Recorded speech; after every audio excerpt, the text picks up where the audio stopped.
Olá, vamos apresentar o trabalho sobre a arguição de descumprimento de preceito fundamental, a DPF.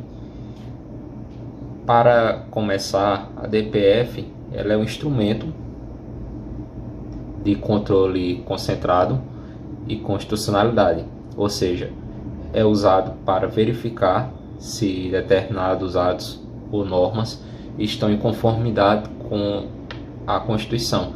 Seu objetivo principal é evitar ou reparar lesões a preceitos fundamentais, que são os princípios ou normas essenciais para a estrutura do Estado e garantia dos direitos. Esses preceitos podem estar explícitos ou implícitos na Constituição.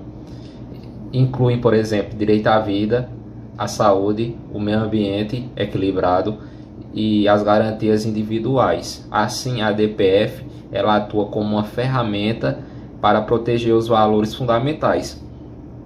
Agora, vamos falar sobre quem pode propor a DPF. De acordo com a Lei número 1982 de 99, os legitimados para propor esse instrumento são os mesmos que podem ajuizar uma ação direta de constitucionalidade.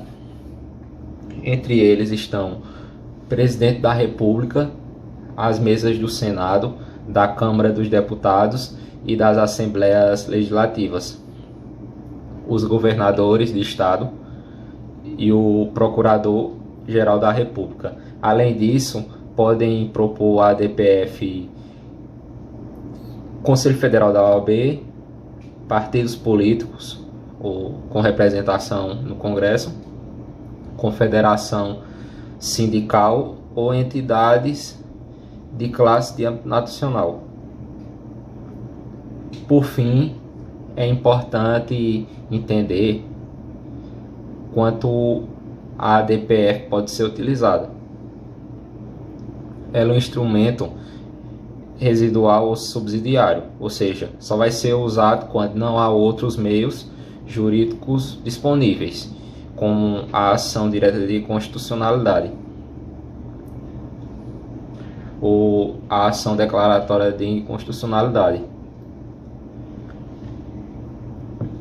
E isso faz com que a ADPF seja acionada em situações específicas e relevantes, como por exemplo, para questionar atos administrativos que violem preceitos fundamentais, normas municipais ou distritais incompatíveis com a Constituição, normas pré-constitucionais que ainda estão em vigor, mas de alguma forma desrespeitam a atual Constituição, e até mesmo decisões judiciais que ainda não transitaram em julgado, mas que de alguma forma afrontam os preceitos.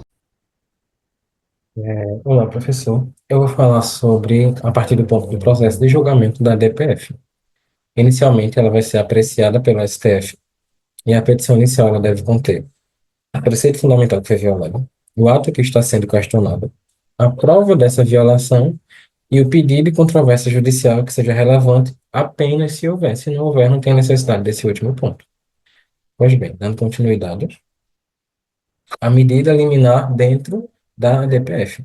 O STF ele pode sim conceder uma liminar, caso ele veja que se tem uma urgência ou uma lesão grave que vai acontecer caso esse preceito fundamental ele seja violado.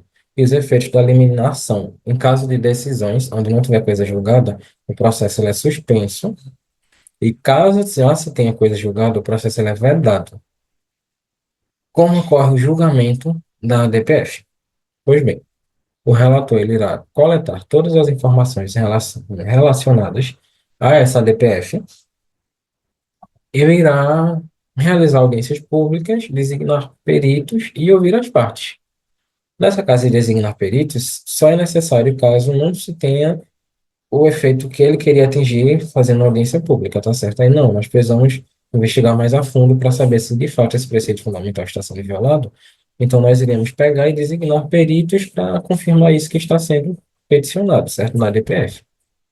Após isso, o julgamento para que a DPF ela seja de fato ok, ele exige a presença de 2/3 dos ministros e tem que ter uma maioria absoluta para a decisão ser de fato favorável à DPF. Após a decisão ser realizada, ela é comunicada às autoridades responsáveis. Dando continuidade, os efeitos da decisão em ADPF. Os efeitos são simples, pouquinhos. Eficácia erga omnes, que ela é válida contra todos, tá certo?